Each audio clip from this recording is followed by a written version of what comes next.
Полимер шавраар хүссэн өнгөө хэрхэн гаргаж авах вэ? Өнгөний талаар сурах зүйлийг би энэ удаа та бүхэнд үндсэн болон 2 дахь, 3 дахь өнгөний талаар товч танилцуулъя. Үндсэн, 2 дахь, 3 дахь өнгө хоорондын хамаарлыг илүү сайн ойлгохын тулд өнгөний хүртийг тайлбарлая. Өнгөний хүрт нь 12 өнгийг тэнцүү хэсгүүдэд хуваасан байдаг. Өнгөний хүртийн байрлалыг ажигласнаар бие даасан өнгө болон 3 багцын хоорондын хамаарлыг хэлбэрхэн харж болно. Үндсэн өнгийг англиар primary color, 2 дахь өнгийг secondary, 3 дахь өнгийг tertiary color гэдэг. Улаан, шар, хөх гэсэн 3 үндсэн өнгө байдаг. 2 дахь өнгө нь үндсэн 2 өнгийг хослуулснаар үүсдэг. Жишээлбэл хөх, шар өнгийг хослуулан ногоон өнгө, хөх, улаан 2 өнгийг хослуулан нийл ягаан өнгө, шар, улаан өнгийг хослуулан улбар шар өнгийг бий болгоно. Энэ тохиолдолд ногоон, нийл ягаан, улбар шар өнгүүд нь 2 дахь өнгө болж байна. Харин үндсэн болон 2 дахь өнгөний тэнцүү хэсгүүдийг нэгтгэвэл 3 дахь өнгө бий болно. Пигментийн ертөнцид 3 үндсэн, 3 2 дахь, 6 3 дахь өнгө байдаг. Шар, улбар шар гэсэн үндсэн болон 2 дахь өнгийг хослуулснаар шар улбар шар өнгө бий болно. Улаан ба улбар шарыг холих нь улаан улбар шар өнгө. Улаан, нийл ягаан холилдсон нь улаан нийл ягаан өнгө. Хөх, нийл ягаан холилдох нь хөх ягаан өнгийг, хөх ногоон өнгийг холих нь хөх ногоон өнгийг, шар ногоон өнгийг холсноор шар ногоон өнгө тус бий болдог байна. За завсрын болон бусад өнгүүдийг хэрхэн гаргаж авах вэ? Цэвэр өнгө дээр цагаан, саарал, хар гэсэн өнгүүдийг нэмж завсрын болон бусад өнгийг гаргах боломжтой. Өнгөний онолоор тинт буюу гэрэлтэлт гэдэг нь цэвэр өнгө дээр цагаан өнгийг нэмхийг хэлнэ.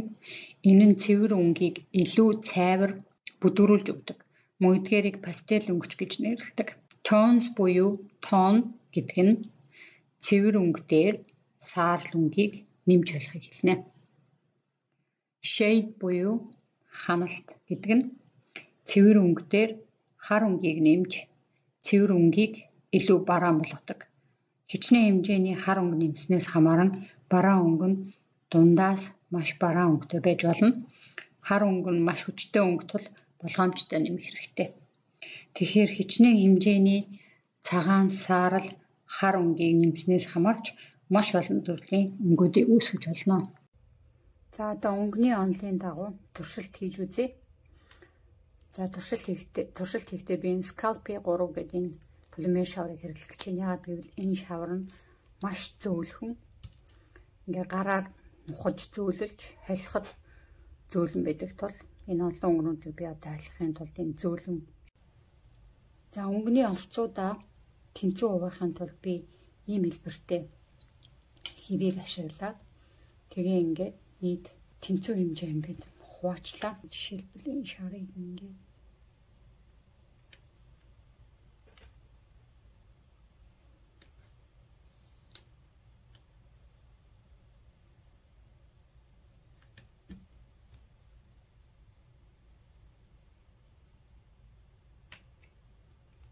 за ингээ хуваачвал өнгөний маань орцууд тэнцүү хэмжээтэй харилцах нэ.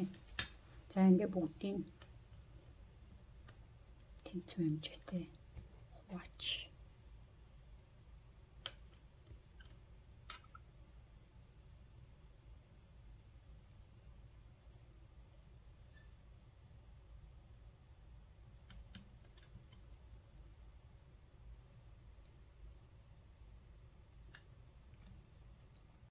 За одоо өнгөний хүртнийхэн дагуу ийм загвар дээр туршилтаа хийж үзье. Хэрвээ энэ загварыг хэвлэж авахыг хүсвэл би энэ доор группийн хаягийг оруулаад тэгээ тийшээ ороод энэ хуудсыг бүглэж авах боломжтой шүү. За одоо нөгөө өнгөний онолоороо бол blue буюу хөх, red, шар гэсэн 3 өнгө байгаа шүү дээ. За би энийг ингээд легоор орлуулад ингээд тавьчих. За энэ 3 үндсэн өнгө одоо хооронд нь холж эхлэе. За одоо шар хөх хоёрыг холиод ногоон өнгө гаргах хэрэгтэй тий. Тэр маань энд ногоон өнгө гарна гэсэн үг. За одоо ингэ тэнцүү хуваасан шар хөх хоёроо холж.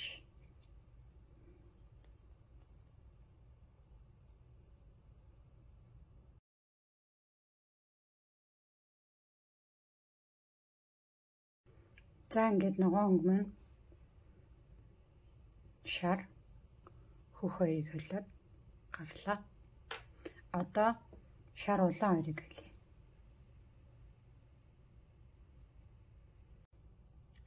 За одоо шар улааныг холиод им оранж өнгө улбар шар хөх улааныг холиод нийл ягаан өнгө.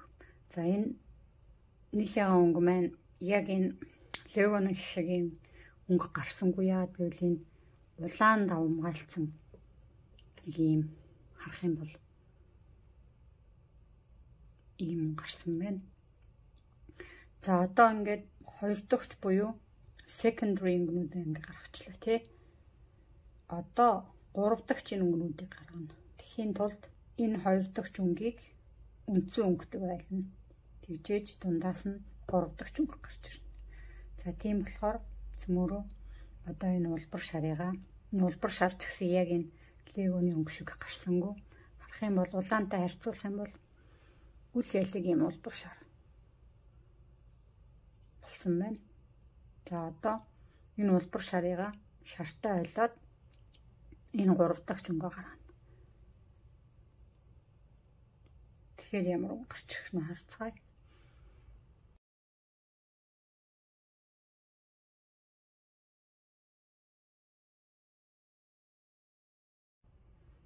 За сая энэ улбар шарыгаа шар өнгөтэй байлангууд ийм өнгө гарч ирж байна. За энэ болохоор яг одоо энэ легоны энэ өнгөтэй ерөн төстэй өнгө гарч ирж байгаа. Өмнөх нь болохоор бүр улаан давмгаалцсан улбар шар байсан бол одоо ийм өнгө гарч ирж байна. За одоо ингээд ногоон шар хоёрыг холиод ямар өнгө гарч ирэх нь вэ? Ногоон хоёр дахь ногоон өнгийг үндсэн шар өнгөтэй байлаад энд гарч ирэх өнгө тавьдаг нэ. За одоо сая үндсэн өнгийг хоёр дахь өнгөтэй байлаад гурав дахь өнгийг гаргасан штэ. Энд шар улбар шар хоёрыг байлаад дундаас нь юм гарч ирсэн. За ногоон гэдэг чинь хоёр дахь өнгө штэ. Хоёр дахь өнгийг шар өнгөтэй үндсэн өнгөтэй байлаад ийм ногоон гарч ирсэн. За ногоон хөхийг холиод ийм хөх нийл ягааныг холиод ийм нийл ягаан улааныг холиод энэ улаан улбар шарыг холиод энэ. За ингээд харах юм бол ялгаа нь маш бага харагдаж байгаа. Арай жоохон улбар шар энэ байна. Энэ болохоор улаан тал руугаа ингээд. За энэ нийл ягаан болохоор яг ийм цайвар нийл ягаан бол гарсангүй. Гэхдээ ингээд сайн харах юм бол яг ялгаанууд нь харагдчихэв. За ингээд гурав дахь өнгүүдээ гаргачлаа. За одоо завсрын өнгө буюу цэвэр өнгийг хартай ойлоод цагаантай ойлоод сааралтай ойлоод ямар өнгөнүүд гарч ирэх нь харцгаая. За ингийн тулд шарыг цагаантай олж ямар ч хамаагүй цэвэр өнгө гэсэн учраас. За энэ тэгэхээр ямар өнгө гарч ирэх нь зүгээр харцгаая. За цагаан өнгийг шар өнгөтэй ойлоод ийм өнгө гарч ирж байна. За одоо ямар ч хамаагүй цэвэр өнгийг сааралтай олж үзье. За надад саарал өнгө байхгүй учраас би хар цагаан хоёрыг холио саарал болгочих.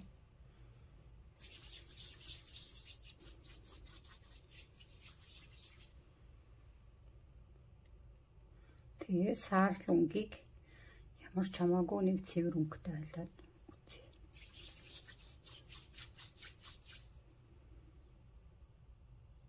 За ингээ ер нь бол өнгийг гаргахад бол ингээл зугаатай юм байна.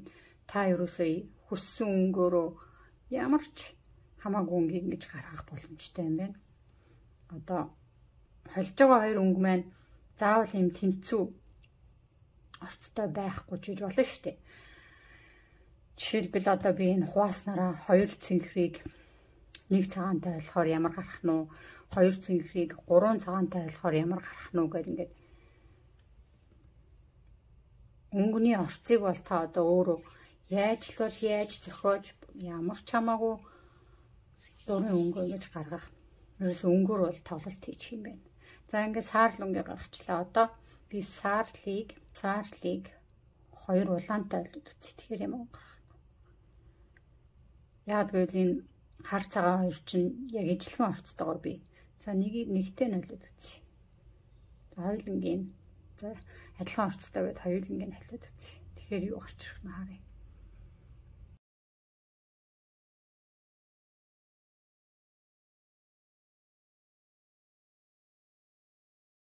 За саарл улаан хоёрыг яг тэнцүү хэмжээтэй ялахаар ийм үг гарч ирж байна. За энэ маань сая саарл байсан.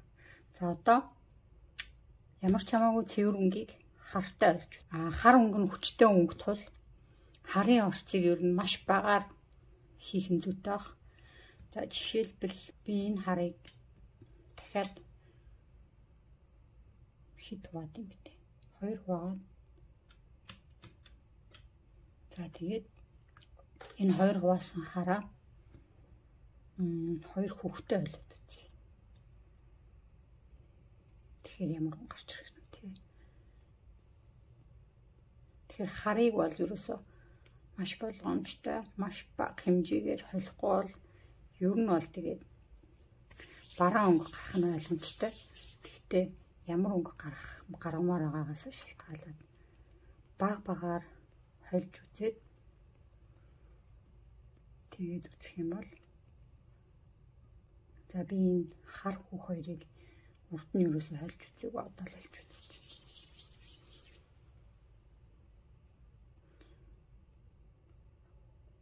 За одоо ингээд shade буюу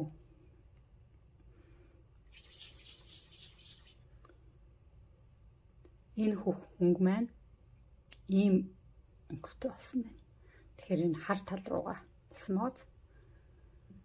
За ингээ хар өнгөтэй олжлоо. За бор өнгөтэй бас олжлох юм байна. Бор өнгийг би яаж гаргахыг яг мэдэхгүй байна. За ингээд өнгөний тоглолтыг бол та өөрийнхөө хүснээр бол яаж хийж болох нэ. За би одоо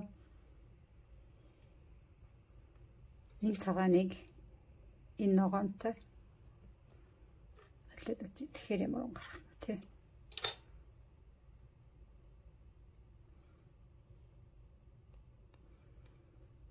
Яаж тоглолт хийж болох нэ. Надад харин зугаатай санагдчихлаа. За тэгээ альва өнгөний ямар өнгө гаргамаар байна. Google дээр color recipe буюу color wheel гэд хайхаар өнгөний хүрд гэдэг одоо англиар бичээд маш олон тийм сонголтууд гарч ирнэ.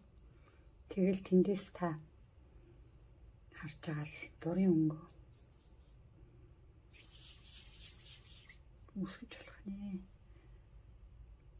За цааныг тэр жохон ногоонтой хэлсэн чинь нэг юм гарч ирж байна. За тэгээд цагааныг цэвэр өнгөтэй хэлснийг тинт гэж нэрлэдэг ааш тий. За гэх мэтчлэн ингээд зугаатаал юм байна. Янз бүрээр ингэж өнгө гаргаж болох боломжтой юм байна. За та бүхэн туршаад үзээрэй. Тэгээд энэ загварыг хэвлэж авахыг хүсвэл би тайлбар хэсэгт группийнхаа хаягийг оруулчих. Тэгээд тэр групп руу ороод энэ загварыг хэвлээд аваарай.